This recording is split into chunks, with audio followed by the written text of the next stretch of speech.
This is Creepy and Geeky.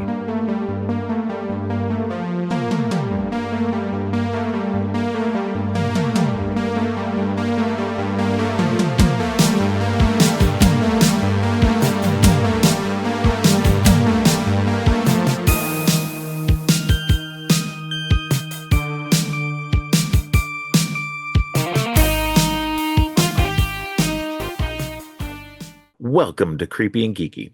I'm your host, Robert, and on today's special episode, I'm talking to Jamie Alvey. Jamie is the writer and one of the stars of the movie Bystanders, which drops on VOD today. She is also a professor at Brescia University. Is that pronounced correctly? Yes, it is. It's Okay. Brescia. And the owner of Love and Horror Productions, which offers internship opportunities to college students wanting to learn screenwriting and filmmaking. Welcome to the show, Jamie. Well, thank you. I'm glad to be here actually, and Yeah. finally get to talk about everything. I was like, I joke, I was like, what feels like 80 years, instead of just 8. But I'm glad to be here. Thank you for having me. Yeah, no, I'm glad to have you. As I said briefly off air, that I've been following this for a long time.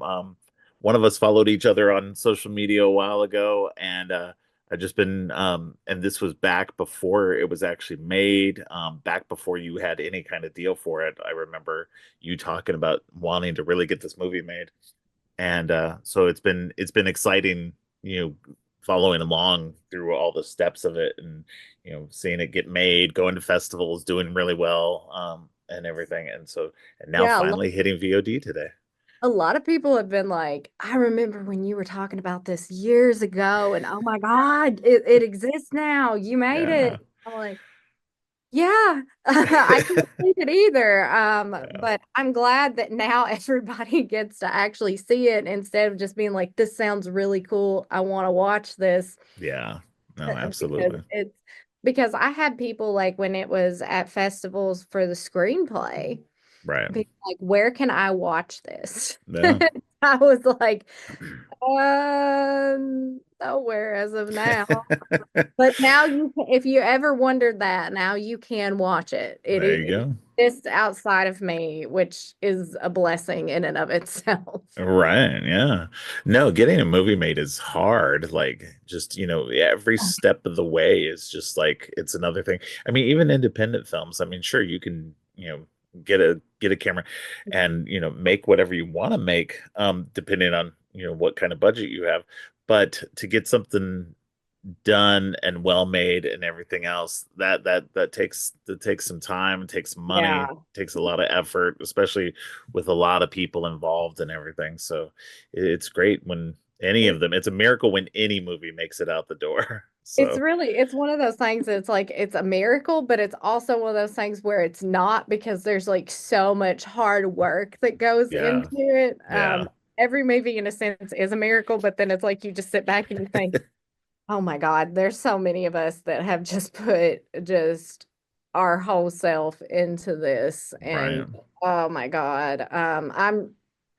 I'm honestly I'm thankful because Mary Beth McAndrews was interested in it. Like she read a draft wait, like it's really funny because I had this forever, and then Mary Beth was like, I want to read this screenplay because I've been talking about it. And I was like, okay.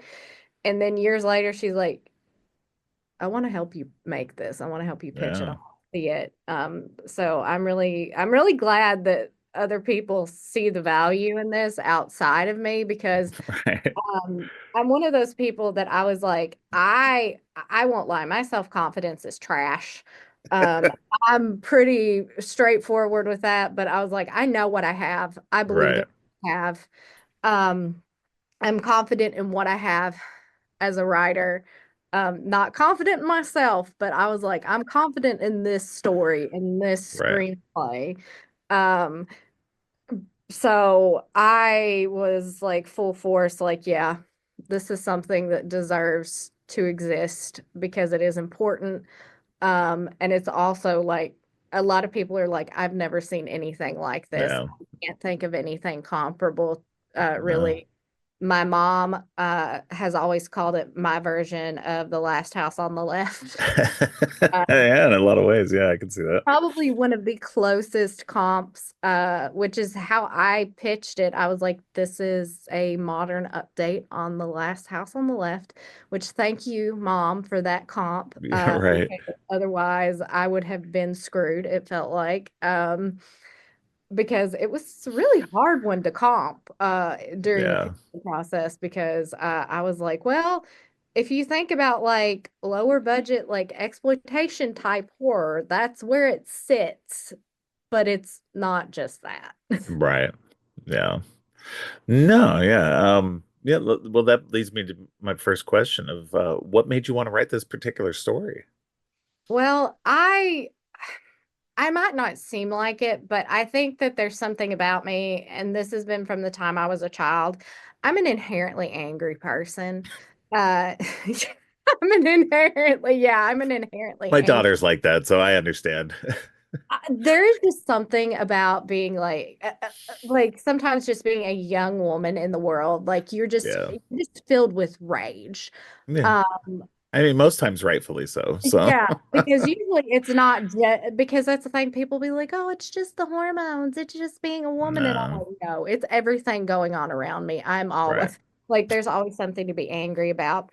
And I was going through like the last bit of call of my undergrad program, and then I graduated. And like this is about at the same time the Brock Turner case was really Mm, catching yeah. a lot of, publicity, and it was just horrifying. And, like you're becoming more cognizant of just how deep rape culture runs. Right.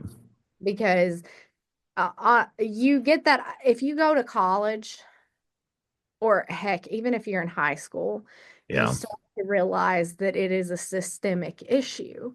Right. Always around you. You are never removed from a victim, or you're a victim yourself. Right. And uh, that goes all for all genders. And really, I was just pissed off Yeah. about the state of the world and the fact that people were just diminishing this girl's trauma to like, Right. oh, it was his dad got up there and was like, oh, this is like my son shouldn't have to be damned for like 15 minutes of like a bad decision. I'm like, that's not just a bad decision. Right. Yeah. He, I'm like, I get an honest mistake, but like, you've got to be. No. That is not a. I'm like, that is not a mistake, and it's obvious you getting up there and saying that you're an enabling just Yeah. at No. that point. And the first like scene that I really had in mind, like it just hit me, was Claire and Gray talking in the car. Yeah. It started with Claire and Gray talking in the car, and I knew that they were talking about something very serious about their personal life, which is Claire's pregnancy, Right. and just her kind of struggling with that. And like, yeah, our lives are going to change, but I love you. It's fine. We're good. And then they come up on Abby, which was Chloe originally, and Right. the for so long until we were like, we've got to change some of these C names. Um, yeah, because we were like, Claire and Cody fit too well, but Chloe, we just I was like, yeah, that's the one that I think that we could do without. And Abby wound up named after one of my students that had like just graduated. And I was like, and I got to watch Bystanders with the actual Abby on my birthday. Oh, nice. So I was like, it's you. She is so sweet, and we keep in touch. I love her to death. That's awesome. Um, but that was the first of it, was Yeah. there at the road, and just that tense moment that she's like, I'm being hunted. They're gonna kill me. They're gonna kill you too. And then just Claire just absolutely just shifts into this overprotective mode, and Right. that was the whole. gist of it, but I'm like, there's a deeper secret than Claire being pregnant. Claire being Hmm. pregnant was almost a red herring. Even to my, I was like, oh, they're vigilante serial killers. Because that's not what you expect, because I No, want it very much people to think, oh, this is just some random bystanders right. getting into something that is way over their heads, that they're Yeah. completely out of their depth.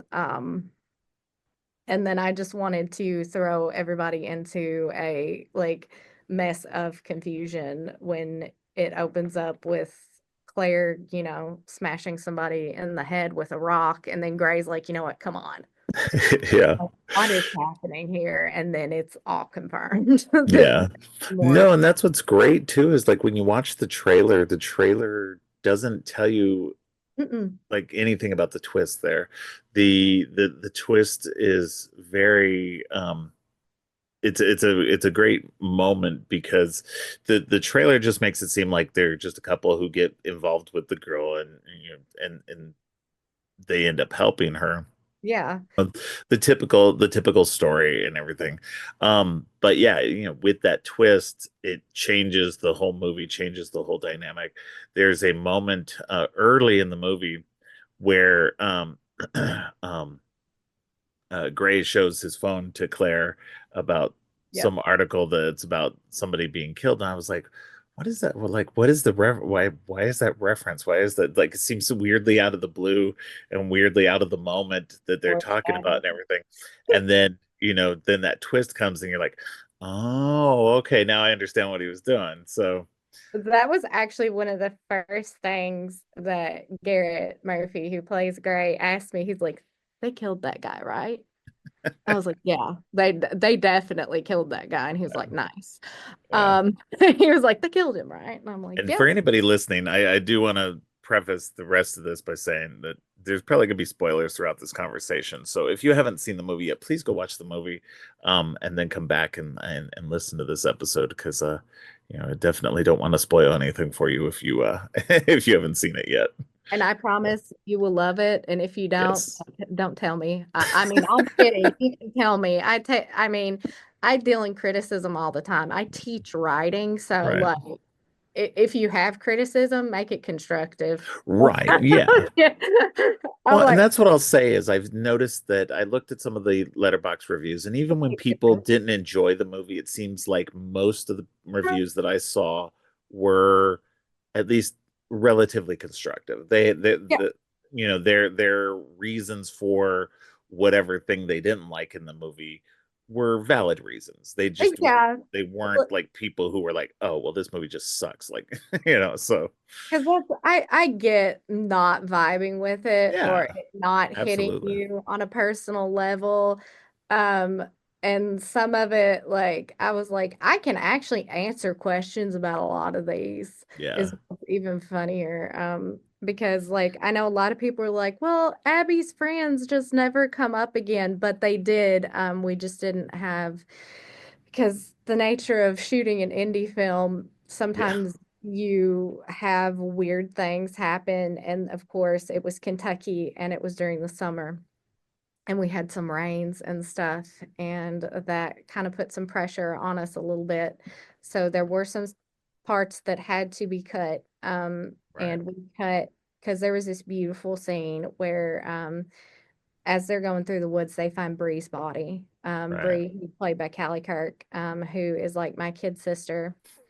Callie has never known a life that didn't have me in it, and that's just wild to me, period. But, like, I was 7 when she was born, and Oh like wow. we've been inseparable ever since. Like that, we're both only children, and like we're so close, and because our families are family friends, and Right. like her grandma was at the hospital when I was born, so we're family. Yeah, yeah, I'm kind of glad in a way that it would have been a beautiful scene, but I think it would have killed me because as we're going yeah, through the woods, we find Bree. yeah. We find Bree, and it was a beautiful scene. And Claire tells Abby not to look, and Gray takes a moment because her eyes are still open and he closes her eyes. That's originally what it was. And I hate that we lost it. Right. But that was like we didn't forget about them. We didn't just that was just a narrative constraint in a way. Yeah. And like that was not as essential to the other parts of the Right. main story. Yeah, no, that was something that I thought of later on. I was like, wait, did they ever resolve that? Yeah, Um, we and did. that yeah. And Yeah. then yeah, and it was one of those moments where you don't see them again, but they do resolve it. And it was one of those things. I think it was interesting choices um not to show um a lot of the violence towards the women. Um and I thought that was really good in that way because I mean that's with like you said, this movie is very firmly in the exploitation genre, but rather than doing what's typical and exploiting the women in this, you didn't do that, and I thought that was a very good narrative choice to kind of minimize those instances because you don't really need those as much in Mm-mm. terms of, especially with this story. And we've all seen it before in plenty of other movies. You know what happened. Exactly. So It's to this point, like it's boring. It's it boring is. Yeah. to just see like um because I that's the thing. I was like, you can effectively tell that part of the story without showing as Right. much.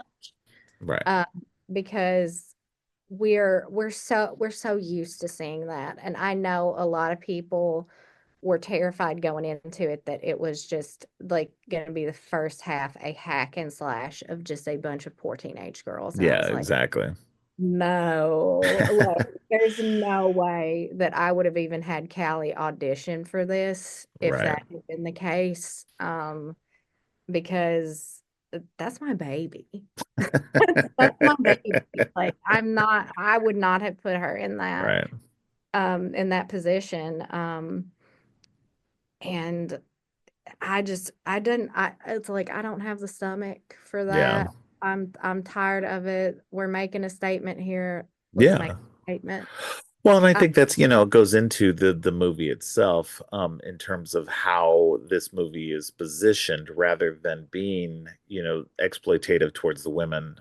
You are making a statement about this and about the revenge, and about you know, taking down these boys, rather than anything having to do with the girls. The girls are the motivating factor. mhm. But beyond that, exploiting them for more, like it just would have felt wrong for sure. Yeah, Um, I agree. yeah. So, what made you want to play Claire, in this movie? I kind of Claire for me a lot of her Obviously, beyond the obvious. a lot of her character was actually born out of my frustrations as an actress Yeah. because like everybody that watches this or everybody that's seen me in person or online in pictures, videos, everything, I'm eternally baby faced. I am like round cheeked. I have a pretty like a lot of times I try to tone it down so people can understand me better, but I have a very like uh, actual like southern drawl Yeah.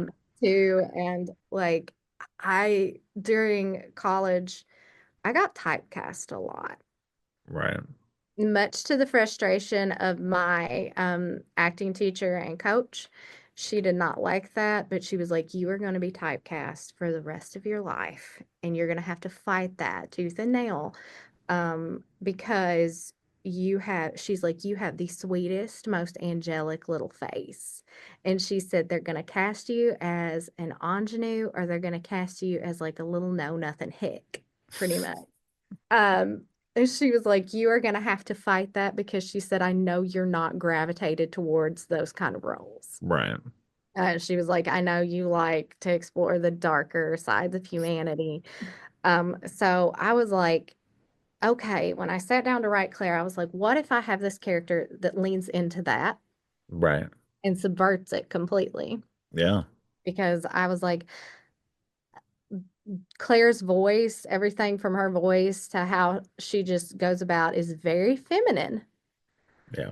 very off-putting at times in during the violence, actually to the point that some people were like, what? Um, I took a lot of cues there from Melanie Linsky, just Mm. the just her as a person, because you know, she has this really Yeah. gentle, high-pitched voice. And I remember a lot of people being like, well, she can't be scary, when The Last of Us and Yellow Jackets was all like the buzz, and I was like, you all are. This I is don't the thing. Like that's what's funny to me is that with Melanie Linsky, none of that was like if anybody had been paying attention to her before these roles, they would have seen there was a darker edge to her than Oh, anything else. yeah. Like that's see, I've loved Melanie Linsky for years, like way Right. before these two shows. So like I remember her being in Ever After, Yes, so like she was and actually she very, has a dark edge in that movie. like So weirdly enough, she was a household name in my house yeah, only, I think, growing up because my mom loved her so yeah. much. I mean, Like, she's in yeah. Dangerous Creatures, isn't she? Yeah, Heavenly Yeah. Creatures. Oh, Yeah, Heavenly I Creatures, right. love that. I love that Yeah. one. Yeah, but I took a lot, like I grew up with her as an actress, and Yeah. I kind of took some cues from her because I was like, she's very similar in that way. Yeah. She's got that just sweet little face, and Yeah. like she plays just this one, oh, just wonderful. No, And she's great. Yeah. and I I can see want, the influence now you say it. uh, thank you. I wanted to, I like, that's the thing. I was like, I wanted to challenge myself, and I was like, this is an indie production.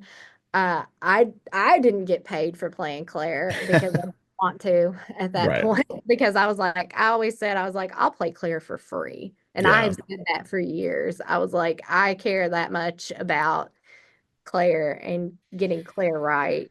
So I was like, you know what? I can act. I've acted since I was 9 years old.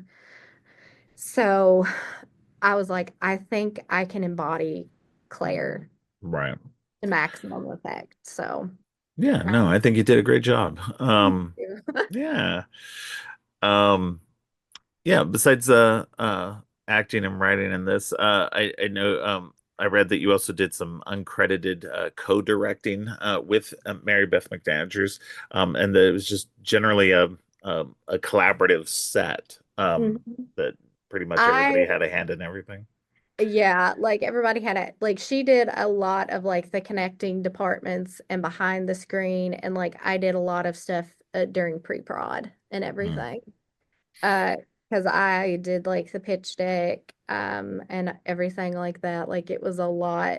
There was a lot of collaboration, and there's a lot of, weirdly enough, my visual language in there. right. Because if anybody knows me, there are some like angles that are framed very similar to the film Drive. Yeah. I Drive is one of my favorites. I caught a few things for sure. But yeah. Good, good. Yeah.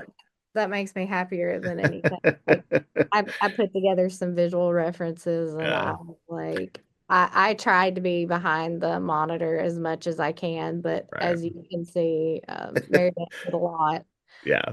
on behind the monitor, and I was out in front. So there are some pictures of me just pointing and everything, like talking, and it's very funny. But yeah, I was like, yeah, let's just give her the credit. It's fine.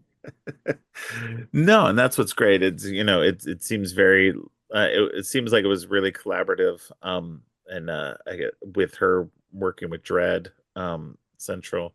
That is this movie going to be coming out through Epic and through Dread? Yes. Okay. Yeah. Is it going to get a physical release? I don't know. Okay. A lot of theirs do get a physical release, Yeah. but if you would like, I don't know at the moment because I saw where it was like for now it's just digital. So Right. hopefully, if you all, enough of you all make enough fuss and Yeah. order it digitally, we'll get a physical release Yeah. because I very much would like one. It's always been my weird little girl dream to do a commentary track. So, Did you um, guys do any kind of did you have anybody on set filming uh behind the scenes footage and stuff for making of documentary or anything?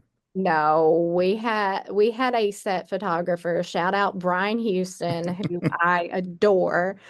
Um, he is a great guy, and I loved to actually like just see him just like really getting in there off to the side. Like he took so many behind the scenes. He took our still photography. And they are great. And he just captured so many like cute just moments that are behind like I wouldn't have ever thought of to have captured because I was so in the moment doing 12 Right. different like I'm lit like it's very interesting because you're sitting there, you're acting, your writer brain is going full speed ahead because you also again, sometimes you have to make those cuts, and I made a lot of those decisions myself. Right. Uh, because I was like, nobody's touching my script. That's the one thing I will be divified about. Um, I'll let the actors do dialogue changes. I'll Right. let you improv, but like when it comes to like actual cuts, I want to be the one that makes the cuts. Yeah. But that's the one, and I think that all writers should reserve their one diva moment, and it be something. Um, because yeah, that was mine, and I was just going through, and that's the thing is, here I am just sitting here just reliving like trauma also at the same time because of the content of this, which is Yeah. another reason I played Claire because I was like, I don't want somebody else to have to do all of this. Right. I was like, I wrote it. I should I act. I should do this. I Right. didn't want to put anyone else in that position because I'm over here reliving like 15 of the worst things that ever happened to me at once. Right. And it was, I'll say it was cathartic. I don't know if it healed me or not. Right. But because I'm like, oh my God, you really learn about the nonlinear nature of healing when you are doing some of the heaviest stuff Yeah. ever. Um, like one of my friends who is also in the industry that does production design and special effects, she worked on my short after that I Yes. made after Bystanders. And she was like, Jamie, you have got, basically, she sat me down. She's like, you have got to calm down. Like not it, like she was like I'm worried for you if you keep like because she's like you throw your whole self into this and you write some of the most emotionally autobiographical content that I have ever seen pretty much. And she was like she's like take some time acting and other people's things, take some time writing stuff that you just want to write to direct. And she was like, she said, I know you can do it all, but you don't have to do it all. She said, work on compartmentalizing for a little bit and like strengthening your muscles separately. And I was like, yeah, and I get it. And it was Right. great. It was great advice. And like, it's nice to have people that care about you that much. And she was like, you did some of the most emotionally intense things that I've seen somebody do. And I'm like, thank you. Um, thank you. I'm self-destructive. But Well, I'm uh, sure like in those moments you're not really thinking of being like, no. you're not really you're just more about look, I want to get this done. I know this material. This is, I know that I know what exactly how I want to hit it. How I like, you see it in this way that nobody else possibly can because you're the source of the material. And so being able to act that out, while being, obviously emotionally draining, um, is I can see where you would do that rather than giving it up to somebody else, because again you'd have to direct somebody, okay, this is how you should be feeling in this moment. Yeah. You already know there, you don't have to tell Yeah. anybody how to do something. You're just there. So Exactly. It's like yeah, I've lived with Claire long enough. Like yeah. I was like, let's go.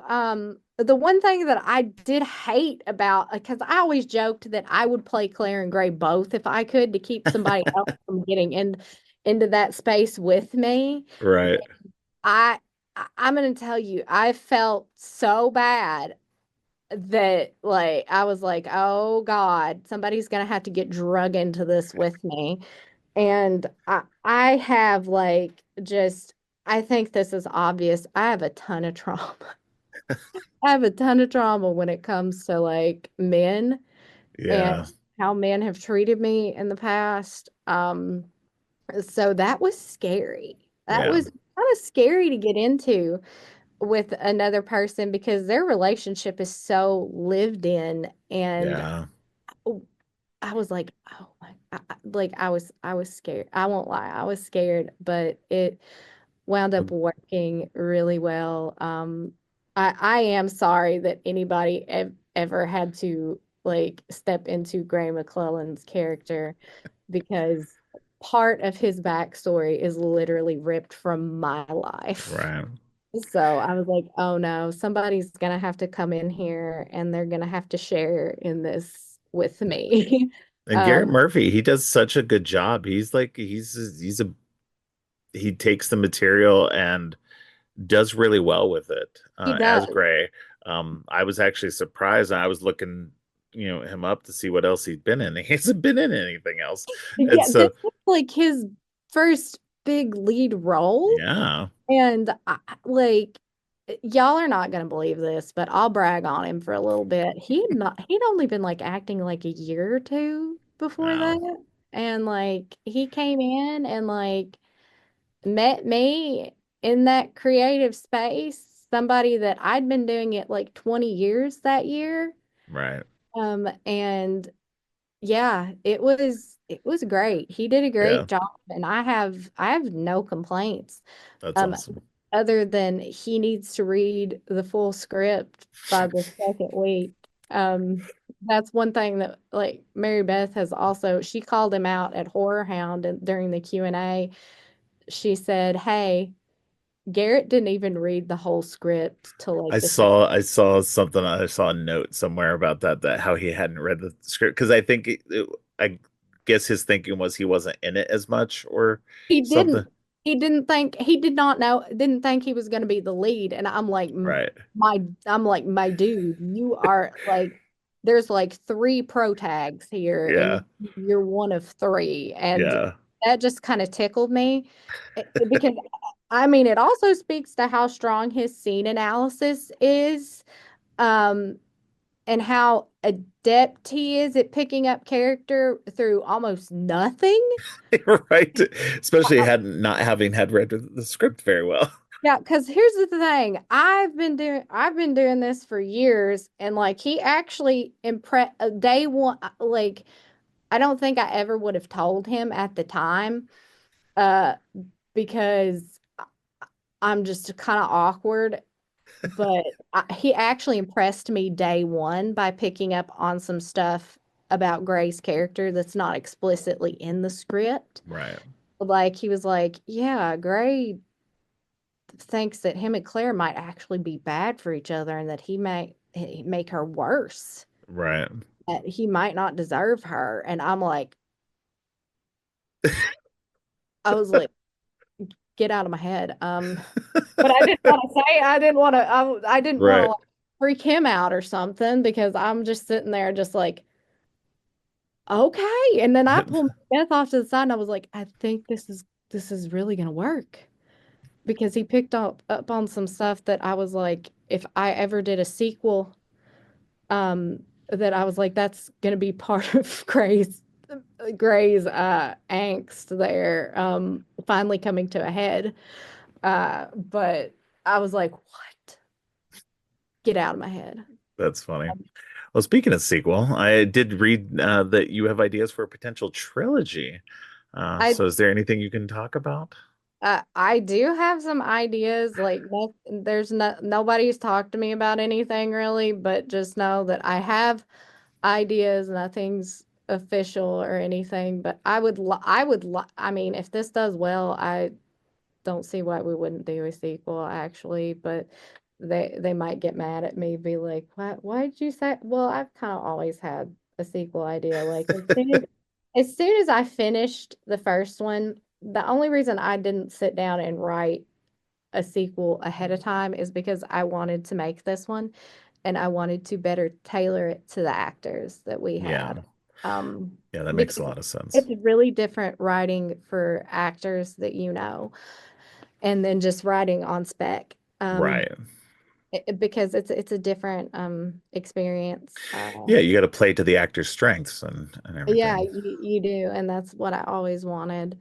That was always my dream. But as soon as I finished that for the whole screenplay, like back in 2017, the first full draft that we had, I was like, this is not over. And then I was like, what the hell's wrong with me? But I wanted to bookend that ending to where it would make a nice standalone entry Yeah, if or it could be open-ended enough regardless because I didn't want like people to be like, okay, this is never finished, but like right, I think has a good ending regardless. Um, but like it's like what I said in New York because I was like, I know where the story goes from here. right. I won't talk about it too much because it is uh it is not what you think it would be. Let's just let's just say that. It's a shakeup of the formula and let me try to put this in a way that makes sense outside of my head. I switched the subgenre. Okay, all right. We switched the subgenre. There's still Go the full bad. into romantic comedy from this point. You know what? We joked that this was a romantic comedy, depending on which character you Sure. are. Yeah. If you're Claire and Gray, it's a Yeah. rom. Yeah, exactly. Anybody else, God help you. Right. Yeah. Uh, like I switch up the subgenre. It still has that rape revenge backbone to Right. it. There's the idea of revenge there still. Um, but it would be a home invasion. Okay. Closer to the Strangers style. There you It would be Claire and Gray getting a home go. invasion. I like that. I like that. Uh, Yeah. yeah, it would The it wrong people to, home invade for and like sure. and like Abby plays into it. Good. Um, Good. I was gonna say, like, yeah, Abby, I feel everybody like Abby they kind of return. goes along with Gray and Claire after this point too. She That's is. kind of my head She canon. is. I say that like I always joked that they're like the perversion of the American family Right. dynamic, like the familial unit now. Because like they just kind of take her as a surrogate daughter in that They do. to an I extent. there's a moment that I do want to talk about too. And this gets heavy into spoilers. Towards the end, when because they've been saving Cody for last. They've Mhm. just been dragging him around, and Cody's the one, he's the ringleader of everything. And so then he's tied up and ready, and Abby's ready to go. Abby's ready to like mete out her justice. Deservedly so. And Claire talks her down from it. I think that's it wasn't a bad choice, but I think it's funny too because rather than letting her do it, they do it, but they let her watch. And I thought that was an interesting way of also like for her to still get it, but also it removes her that one step, but also she's still witnessing it. So in a Yeah. lot of ways, that's still gonna mess her up. They Yeah, were trying to protect her, but not at the same time. So I found that to be an interesting little piece there. because And I was for like, for go ahead. me, for me, a lot of that lies in the fact, because a lot of this for Claire is dealing with parental fear because Yeah. she had Claire has a great mom, Yeah. but her mom still was not able to like fully protect her. And Right. Greg had a great mom, and I mean, they're trying so hard to protect her that they're still making some really bad choices in the Yeah. middle of all this. And I'm Yeah. glad that you brought that up because that's one of Yeah. my favorite topics. Because I'm like, as a parent, you will inevitably mess Oh up yeah.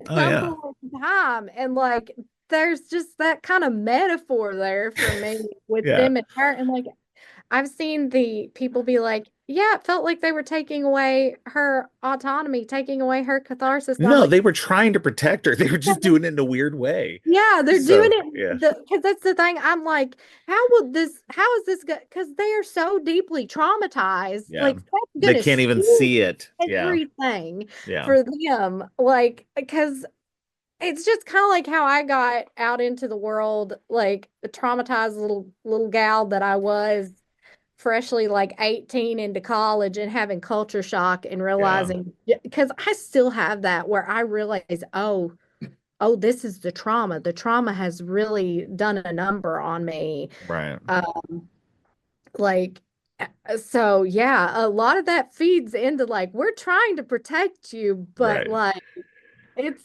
like it could your mileage may vary if this Yeah. is going well or a good thing. Right. A Yeah. good thing. And like I think that there is comedy there. No, there is. Yeah, definitely. That's what be because I'm like, you know what, that's what being a parent's like because that's how my mom is like Yeah. I she's mean, you just do everything you can as a parent. Like I have two grown kids. Mhm. And you do everything you can as a parent, and you're still gonna mess up. You're still gonna make mistakes. Even when you think you're doing the right thing, you're doing the wrong thing. Not necessarily to the level Claire and Gray do, but No. it's definitely indicative of that, of trying to protect someone but also at the same time not like doing it very well. Yeah. So yeah, I just I that was one of those scenes that got me, and I was just like, wait a minute. They're not But doing this, all their talk and everything, and then they're just killing him in front of her, so she's still going to be messed up because of this, so I mean and this ultimately is what's interesting about this, because obviously Claire and Gray have this traumatic past. They've come together. They're trying to um in a way kind of exorcise that trauma. yeah. It's not the right way to do it, No. but it's understandable, and of course from a audience perspective, go them. But but also at the same time, you're watching them now take this girl and say, hey, we're gonna like, rather than just taking her out of the situation and saving her, they're just like, oh, this is our deal, this is our bag. And they go into it and they just take out each one of these guys with her along the whole time, and just compound trauma onto trauma onto trauma for this girl. And just at the end, I'm not surprised that she goes with them. So Yeah, because yeah. some people were like, I wish it had been more morally ambiguous. I'm like, oh, it would get more so if there was a sequel because Yeah. the reckoning with what you have done and the Yeah. mistake you have made would be a big theme in that. Um, but it's like they're doing what they think is right in the Yeah. moment, and then they're like, maybe we did not do that. Yeah. Um, and like it's just I was like, one thing I love about Bystanders, and this is just me as a viewer, as a audience member, is that there really are no easy answers to anything No. at all. And I just love that you have just this big conglomerate of like, oh, you're trying to do something positive, but you may not be doing this the way you think you are. And You're doing a positive thing, but not in a positive way. yeah, So. yeah. And like I was like, oh no, like what have writing it, I'm like, oh no, what have you all done? Because even in the end, they're trying to protect her, and then she winds Right. up having to kill somebody. She does. Yeah, she She does. winds up Yeah. having to kill somebody out of pure self-preservation. Yeah. And because that's the thing, I was like, you're gonna fail as a parent, even if you're just somebody's surrogate mom for the Yeah. night. So like, Yeah.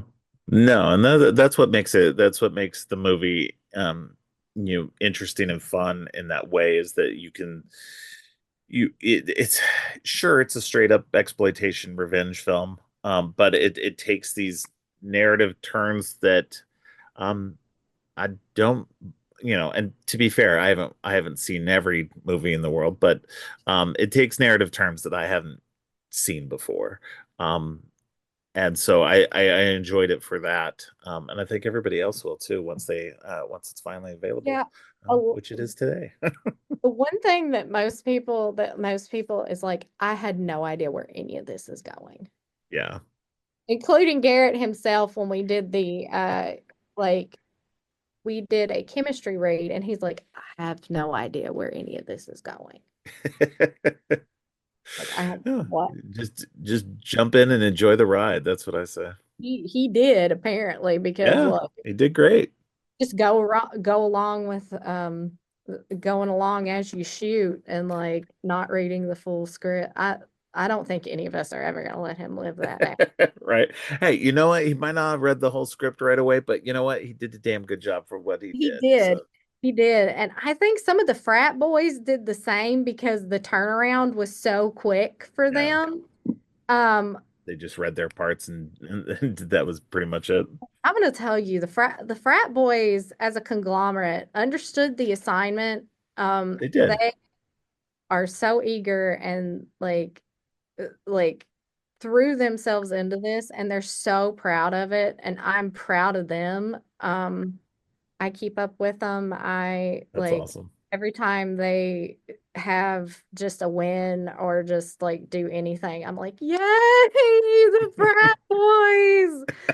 Um, they they're they're absolute sweethearts, and you could not ask for a better to be terrorized by a better group of, which sounds awful. Right? Like you need that in a bunch of people because like because Deaton Gabbard, who plays Brad, who has I think one of the funniest parts in the whole movie where he goes, this isn't fun anymore. Yeah. uh like was why was it fun to begin with? Yeah. Yeah. um I think it speaks to like the quality of the person that he is, because he went on to play my husband. Oh, that's Yeah. awesome. Yeah, which is funny because I'm like, you get to hear Deaton and I shout at each other in varying different ways. If you um, watch Your Husband Was a Good Man, it's like a totally different dynamic and it works. And I was talking to somebody the other night that they had an idea for something, and I was like, if you ever make this, you should get John Connors for this role, the one that plays Jacob. Mm. Because I trust him because I spent like a whole night at knife point. Yeah. Not like I was keyed up because of the nature of the scene, but Right. like totally safe with him. That's Uh, awesome. I like the men in the movie, I would vouch for any of them. Because as again, I'm somebody like I won't lie, I was scared. I was scared at first because I knew I was gonna have to get into a very vulnerable position, which was part of the appeal of it because I wanted to kind of exercise trust and being able to be open with people and being able to be vulnerable with people again because I've had such a hard time with that sometimes and Right. I need to fight for that, especially with men. I don't, I try to be open and I try to trust, and sometimes that doesn't work or it doesn't pan out. And I was like, oh God, I'm gonna have to like open up to a bunch of guys that I don't know. Yeah. Um, and the what's funny is the frat boys are very gentle. You would not expect that. Um, and they are very nice because everybody was like, are they good people? In real, I'm like, they would not be in this, I don't think, if they weren't good people. Yeah. Then you I have, mean, it's the nature of acting. By and large, the people who are the worst villains on screen are usually some of the yeah, nicest people ever. So, because I was like, it's the Bill Skarsgård principle. I think that's what we should call it because he's yeah, always playing like the worst right. man you know, Yeah, some monster. And then like apparently he's just so sweet, good with kids, and I'm like, yeah. of course he is. But like Yeah, I just it's always the people you hear the most about who are like supposedly the best people ever and everything that are the ones who turn out to be horrible pieces of shit. So, as we're finding out from the writing community last week. oh So, God. Yeah, and I was we like, won't oh. get into that, but yeah, if you know, you know. I was So, like, just another reason to remind you why we need bystanders in exactly. this Absolutely. world. But I said I just like I feel so like because I know I'm awkward as heck, and like I try like it's one of the funniest stories from like the first day of everything is I had talked to Garrett a little bit before set. They just throw us together pretty much. And I'm sitting in the car because this scene was cut, but there's one originally where we're in a car, we're heading to the rehearsal dinner, and I talked to my sister on the phone while he's doing something. And that's where the pregnancy bomb is originally dropped, Right. which again, it it's fine without it, but I'm sitting there while they're, setting up things and we're sitting in the car together and I'm talking to him and in my very autistic way, and I am like I am autistic, which is in my very autistic way because if I don't know somebody very well, I have trouble making eye contact with them. Right. And I'm just sitting there and I'm just talking my head off, kind of making small talk. And I'm looking straight ahead. I'm not looking at him. And he says to me, he goes, Jamie, you're gonna have to make eye contact with me at some point. And I'm like, I'm so sorry. And that's not the first time that I've done that because sometimes I get tired of making eye contact too. Yeah. On the set of Your Husband Was a Good Man, I did the same to Deaton. I was sitting and talking, looking straight ahead, and he goes, "Jamie, why are you not are you talking to me? Why are you not looking me in the eyes?" I'm like, "Deaton, we just looked at each other in the eyes for like the past 2 hours. I don't Yeah. want." And he That's was like, a "There." That's tough on a good day for anybody. Like I don't know. Like I get like in terms of acting and stuff like that, but like just in general, like I very rarely like look people in the eyes. So Yeah, and yeah, then you're just making the world's most intense eye contact with somebody ever because all those yeah, scenes where you either see part of me where it's Gray's coverage or he's supposed to be looking at me, yeah, I'm out of the frame. over there for eye line. So you Yeah. know what that, because I'm like, oh my God. I'm like, I have nothing, because that's the thing. It's like, I have nothing against you, Right. but I'm like, are you sick of looking at me? To like, because it's like, I feel that, like, Yeah. because it's just like eye contact is like a whole other just that Yeah. prolonged kind of eye contact, man. That was wild. And Yeah.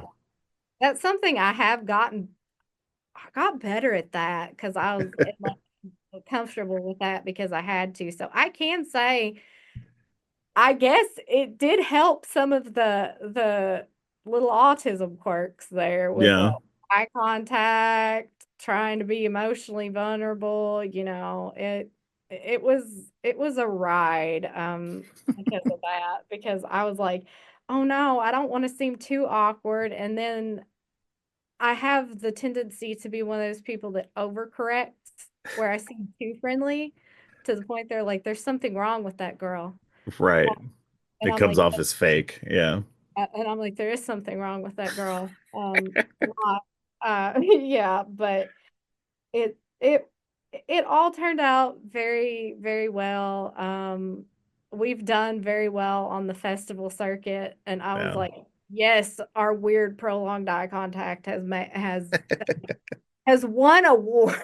There you go. That's all that matters, right? Yeah, because we laughed because I did not expect this, not on my end, at least, when the acting noms from Horror Hound came in and they were like, best lead performance, Jamie Alvey, best supporting performance, Garrett Murphy. I was like, oh damn, Wow. Claire and Gray did it. I was like, There you go. look at y'all now.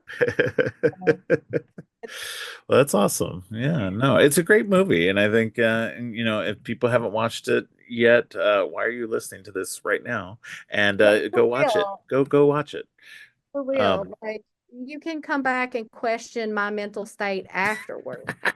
More, more so. You're probably going to question it to begin with. You're going to come nah, in here and you're going to listen to this and you're going to get to me rambling about eye contact because I've told that story a lot of times, like in my personal life, just because I think it's funny it because is I funny. can I can laugh at myself a Right. lot because I am kind of awkward and I was like, oh shit, this is the parts of acting nobody talks about. Nobody Yeah. ever talks about because they're like, oh yeah, this, and this. I'm like, you are not talking. I'll talk to you about the real stuff that's awful about acting. And that's making eye contact with people.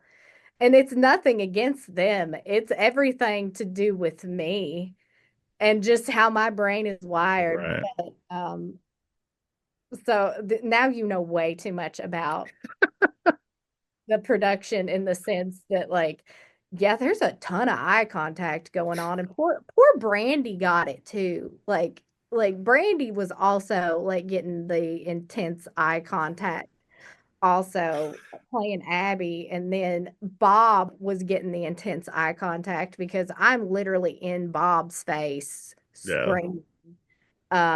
You get to know people pretty quick when you are doing something like this. Right. Got to get real comfortable with everybody really quick. And it's terrifying. And it's like, okay, what am I gonna do? Like day two, we filmed the rock kill, and Yeah. poor poor Zach Hurley, who plays Travis, is an angel. I was terrified I was gonna hurt him because I'm straddling this poor boy. Right. And I'm straddling him and like uh and I don't want to like accidentally hurt him in any way. And I'm so scared. Like a lot of the stunt stuff, if it involves me with another person, just assume I was very scared to actually hurt somebody. Right. Um, and I have to bring that rock down over his head so it looks like I'm killing him. Right. Uh, and that poor boy is the sweetest, sweetest. person. He is a trooper. He would pat my leg to let me know he was okay. While I was, Right. yeah, he's a gem. Uh, and I was like, I was like, you know what? Maybe I'll say this. Kind of between this and like my day job, um, I work with a department that's mostly full of men. I was like, you know what? Maybe men aren't that bad. I was like, maybe not. Nah, I was like, yeah, maybe men aren't that bad. Well, I mean, some of us aren't great, but some of us are okay. So Yeah, it's always a toss up it's as an it, it's an individual, like person by person thing. Like, as it is with by anybody. by and large, I get the distrust of men. I completely understand it and I agree with it.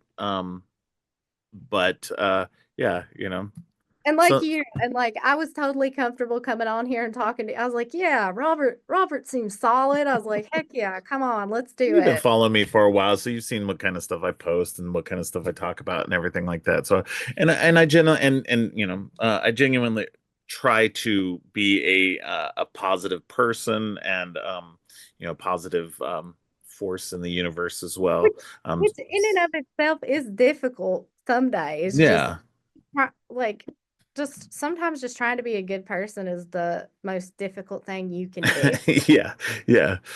No, Because because there's it's very easy to be negative and to be, dismissive and angry and stuff like that. But yeah, no, it's especially online. It seems like the default of oh most people yeah. just to be angry in general. But So see, like, I genuinely come from a place of, what, I want to spread positivity, not in a toxic way, but like just, I want to be a positive force in the universe out there.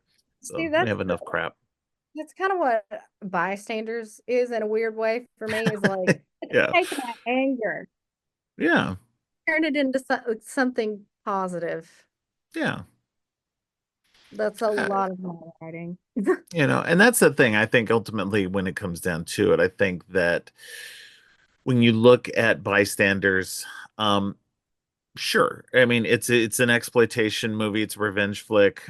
It's got the narrative twist on it. It's taking some different avenues on it, and whatever you think about the ending and some of the choices of the characters and everything like that, as long as you enjoy the movie, then it's a positive experience, and I enjoyed the movie. So I'm glad you did. yeah, I'm glad that at least most people are it's causing conversation and I was like yeah, that's um my I was like my dad when I said that I had like I was like we have some negative reviews. I don't think my dad has been more proud of me in my life. that's awesome. Yeah, because I always joked that I wanted to be Corinne Kasama circa 2015 when no 2009 when Jennifer's Body came Jennifer's out. Body, yeah. When Jennifer's Body came out, and I was like, yes, yes, it's here. I've made it. I was like, I've met my personal metric, and There you go. that's the weirdest thing. And I was like, yeah, I was like, as long as I've met like my personal benchmarks, even in Right. this weird way, um, I was like, I think I'm doing okay. Definitely. Yeah. So I know you've got this short film out Yep. now.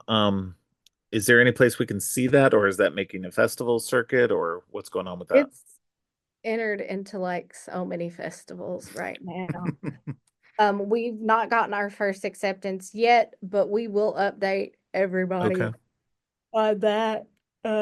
It is called Your Husband Was a Good Man. Several people from Bystanders worked on that. Our DOP on Your Husband Was a Good Man is Beano Bannon, who is somebody I just really connected with making Good. that movie because him and I come from a very similar place of like we like art that says something. Right. And I saw like some of his photography, and he is just a lovely, lovely person. And I was like, I want you to be the director of photography on this. And he was like, yeah, let's do it. And then Deaton was like, yeah, I'll throw my hat in to play the dead husband. Uh, and then he was the front runner there, obviously. And it all worked out. Callie, of course, came back because she's kind of poor thing is kind of tethered to me now.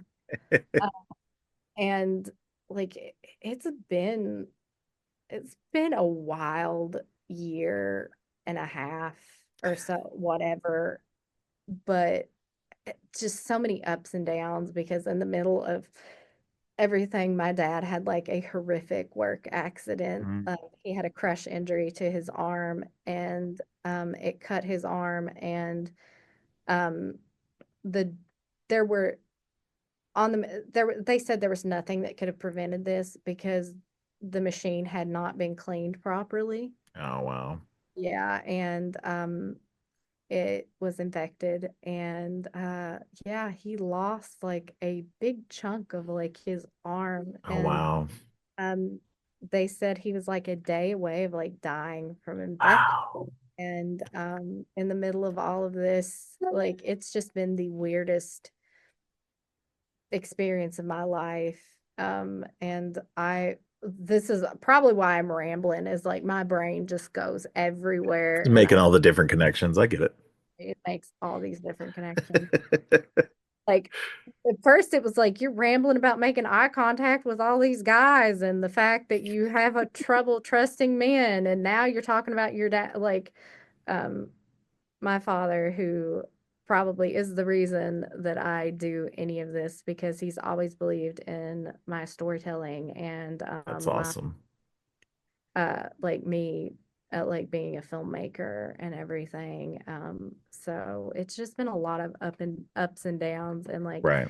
I was so terrified he would never actually get to see Bystanders at that point. And like I was like, we've come too far with this. There's no way you can't see it, because Yeah. I was weird and selfish because I was like, that's my dad, and I would love if he could finally get to see it. And Yeah. yeah, he did. And back in October, he finally got to see Bystanders, and he looked at me, and this is the funniest thing. He goes, "That was way more violent than I expected it to be." And what's funny is after my mom watched it in September at the premiere, she looks at me, and my mother loves horror movies. That's the reason Yeah. I don't make horror. The reason I make movies in general is my father. The reason it's horror is my mother. That's awesome. And my mom looks at me and goes, I thought it would be more violent." I had to complete, it's like I got like really just emotional there for a second, but it's been a wild. No, yeah, no. It's yeah, it sounds like it's been, this is one of those, projects that one, because of the material itself and because it's so close and because it's something that is from your own like soul in a way, Yeah. that you're gonna have that connection. And so it's like I imagine it's kind of like what's like giving birth in a lot of ways. It's like all that stuff of like that build up and the getting it made, and then it's finally here, and now it's finally released out upon the world. And Yeah. sure, all the festival stuff was great and everything like that, but now it's fully out there and now Yeah, everybody can see it. it feels weird that Yeah. people can interact with it now outside of me, but I think that's what's really beautiful about it, is I never just wanted it to be something that was just, I guess, in a way beholden to me, Yeah. just It was mine. something you needed to share. Yeah, Yeah. it was something I needed to share. And like the first venture of that was sharing it with the cast and the crew. And like, I think they really actually respected the content and the characters. And then getting to share it with everybody at festivals and seeing how it actually had an impact with them. And now getting to share it with a wider audience. it's surreal, and Yeah. I'm very thankful for it. And like again, there's just a lot of big emotions going around, and like prepping for like talking about this, I've been kind of going down memory lane and like thinking back about like the stories and stuff that I loved that happened on set. Um and like how I was very happy with the cast, and like how that actually um was a bizarre experience to have a bunch of people come together and be like that in sync and on the Yeah. same page. At Horror Hound, Jay and Zoe were talking about in the Q&A after, they looked at me and they were like, Claire and Gray moved together. Like they're so in sync. And I was like, I'm so glad that came across because it was in the screenplay. Yeah.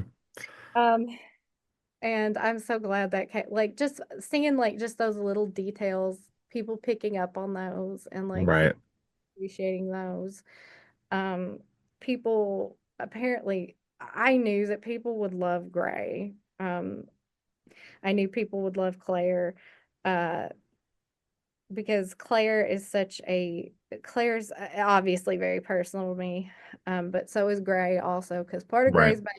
part of Gray's backstory being that perpetually bullied child is my own. Right. Part of his backstory is also my like inspired by my dad, because my dad, like another reason why I was so emotional that he may never get to see this is like when I was starting formulating Claire and Gray, he was the person I sat down and talked to about them. Yeah. And he was so ready to offer like any insight into them and like talk with me and talk me through it. Um, and he was just taking it all in stride, and like I really drew a lot of strength from that in like the early days of writing Bystanders, and like I'm just glad he's still around Yeah. and now like because oh God, I'm gonna do it. Like even when he was in the hospital, the nurses I would come visit, they knew exactly who I was, and they knew I'd made a movie. That's awesome. Yeah, because he was proud of you. He was talking you up. He's like his like plastic surgeon that's done like all the reconstructive stuff and like literally saved his life, because she was the one that took the infection the most seriously and was like, this man's gonna die, like Yeah. basically. So thanks, Dr. Durnan. Uh, by the way, she really, yeah, she was even interested in it before all was said and done. When the trailer came, he went to an appointment and he showed it to her. He That's was like awesome. so proud of it. And like, that was just like a very emotional experience all over. And it's like, it's one thing if a guy that you don't know doesn't like what you've made, but Right. to know that the people that you see every day and care about are proud of it means a lot. Yeah. Yeah. No, definitely. Yeah. And I think that's what's great is, your parents who influenced you and helped you and, got you to, you influenced a lot of what this was, that they were there for you. They're proud of you. And I'm glad that, the cast and crew, you chose good people. So they were all right there for you, like, on board exactly what you wanted and, feeling it. And that's what's great is like you get people who not only, are there to make the movie, but believe in the project itself too. And when you Oh have yeah, that kind of support system like that, that's going to make it so much better than just, like a work for hire kind of gig, it, it So, it really is, because like people don't expect like your key grip, which is Beano on Bystanders, to be like, this is important. I'm passionate about this story, yeah, and I'm like, that's what I love about him. Like he is one of the best, and like he is an amazing cinematographer in his own right. So if you are within like the Midwest and you need like the best up and coming cinematographer, Beano Bannon is your man. and he is so sweet. He's so gentle. Um, when we were shooting Your Husband Was a Good Man, we were talking over shots, holding hands. And that's something that Emily Fabrizio, who is my good friend, roommate, and she's an executive producer and costumer on Your Husband Was a Good Man, and she was like, she talks about that. She's like, "There's Jamie just holding hands, on set," and she's like, "That just feels very indicative of who Jamie is as a creative." Like she's just forging all these deep personal connections with people and just trying to make this art that people are now worried, I guess now worried that it's might kill me along the way.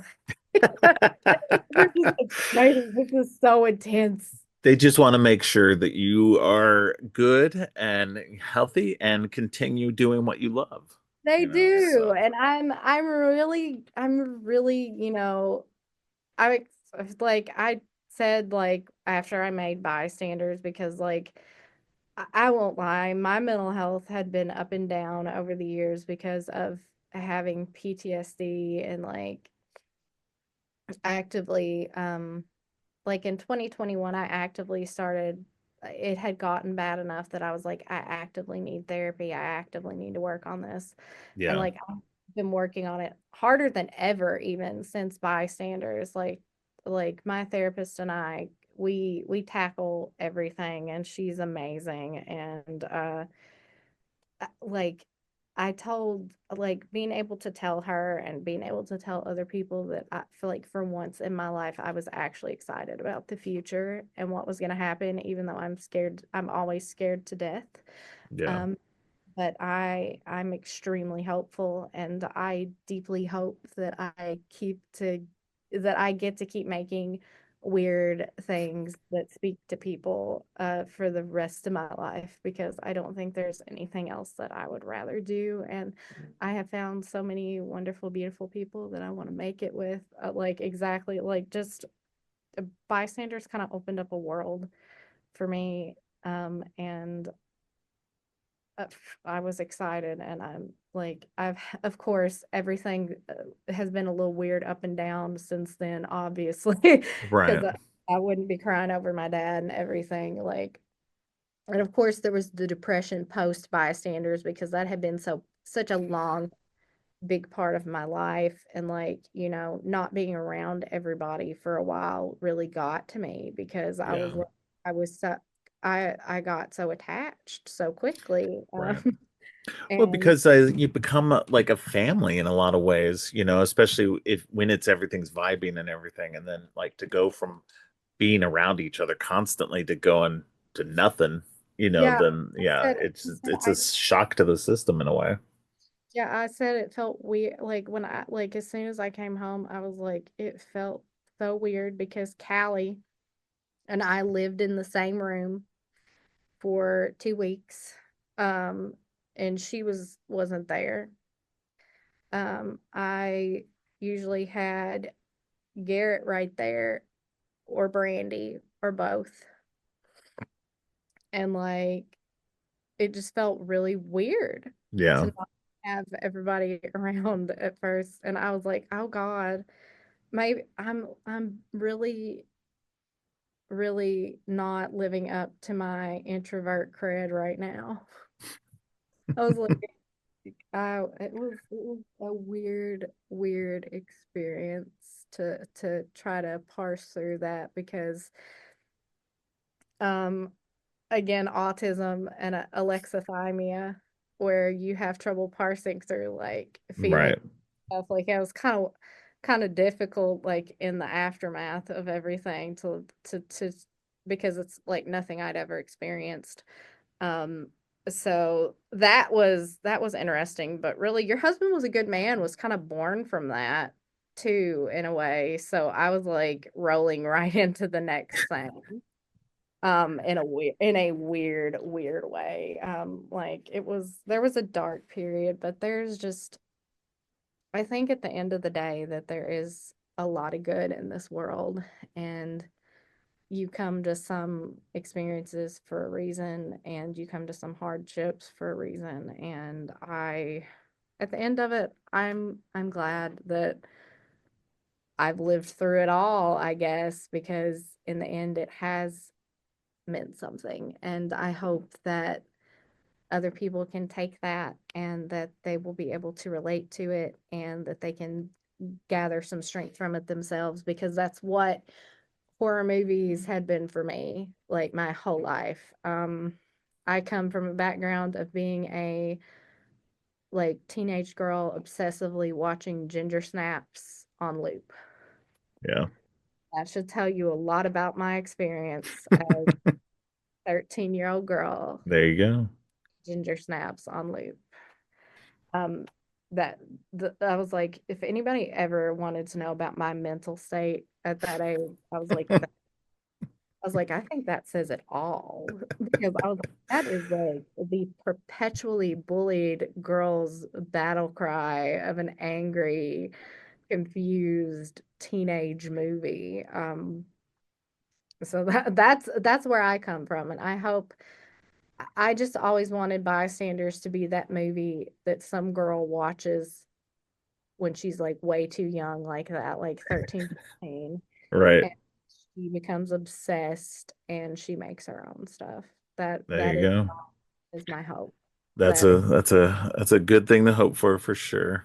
like Um, I want to feel the fire of the next generation, because I will one day die. I'll just be I will die one day. Someone else needs to take there up you this go. mantle. Like keep providing weird stuff for other weird women and girls. Oh yeah. No, definitely. Yeah, we need more weird in the world for sure. Yes. So, And all right. I'm all too happy to give you so much. We'll definitely we will definitely keep looking forward to more weird from you. But let me go ahead and where can people find you online to look up more of your stuff or to listen to you on social media or anything? All right. You can find me at my website, jamiealvey.com. I keep it pretty easy for everybody. That's where I list everything. But I try to keep it updated. I try to keep it well just maintained, because I was like, good online presence apparently matters these days when Yeah. you're doing things. So I have obsessively been trying to keep that as up to date as possible.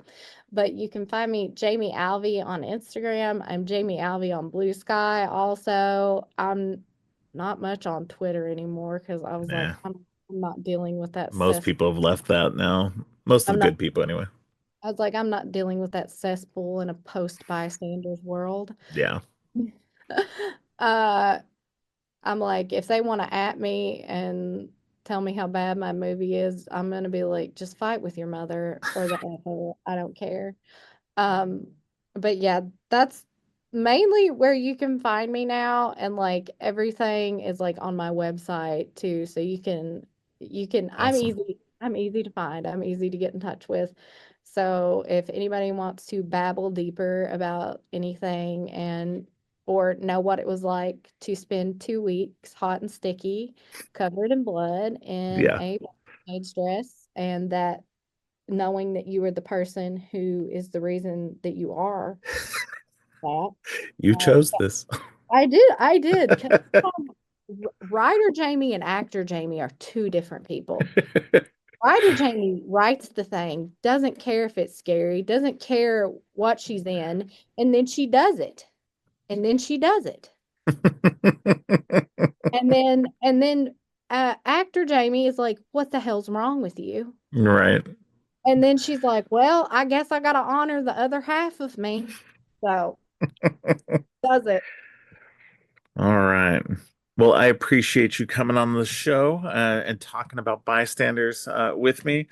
Make sure everybody you go check out the movie. It's now available on VOD. Go get it. Go watch it. And if you've gotten to this point, hopefully you've already watched it.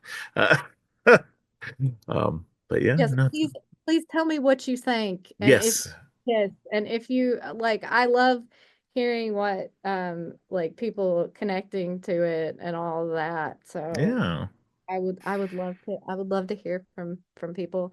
Um most God, I sound like somebody's like lonely aunt. Like I would love to hear from y'all. No, but I mean that's what's great about movies, especially like with things like Letterboxd and stuff nowadays too. So Yeah. watch the movie, go write a review on Letterboxd, You can go also follow her find on social media, and you go can let her know also what. find me on Letterbox. There you go. Yeah. I'm floating around there too. So. I did see you liked my review, so I'm glad. I So did. I was like, "Oh, Robert, I'm so glad he liked." That's the that would thing. have been awkward dude, coming on my show, and I was like, "Oh, this movie sucks." I would have been like, because that's the thing. I was like, I hope he likes it because I would have been like, I can get because I'm one of those people. I'm like, I get why you wouldn't like it because I'm one of those people that I don't make. I'll look you in the face and say, I don't make art for everybody, Right? Yeah. not for everybody. So I would have got it completely. No, no, I really enjoyed it, so I'm glad I got to see it, and I'm glad I got to talk to you about it. So I'm glad that you wanted to talk to me, and I hope yeah, it's not too weird or rambly because like I it just was get off great. I get off on tangents about stuff and My show's all about tangents, so no worries. people are like, is she like this in her day-to-day life? And I'm like, you should take a class with me. You should take a class with me because That's too funny. I get off on tangents about literary things and I have talked about acting. I've told them about the eye contact stuff. That whole That's thing, funny. like when I was like doing the internship and stuff, because some of my kids were like, I don't see how you do that. So they got pretty much that same thing and all those stories about eye contact too. So That's funny. this is just this this is just how I am. So, for anybody that's wondering. Well, there you go. All right. Well, thank you again. I very much appreciate it, and I hope to have you back again sometime soon. Yes. Yes, Yeah. please. All right. Thank Thanks for listening. Creepy and Geeky is produced and hosted by Robert Clark. If you like what you've heard, please consider giving the show 5 stars and a review on Apple Podcasts and Spotify. And share the podcast on social media to help spread the word. Make sure to subscribe on your favorite podcast app or at creepyandgeeky.com. You can follow the podcast by going to creepyandgeeky.com and clicking on any of the social links. If you'd like to follow me, you can find my links at geekthulu.com. You can support the podcast by ordering teas and more on Teepublic or by donating to the coffee page.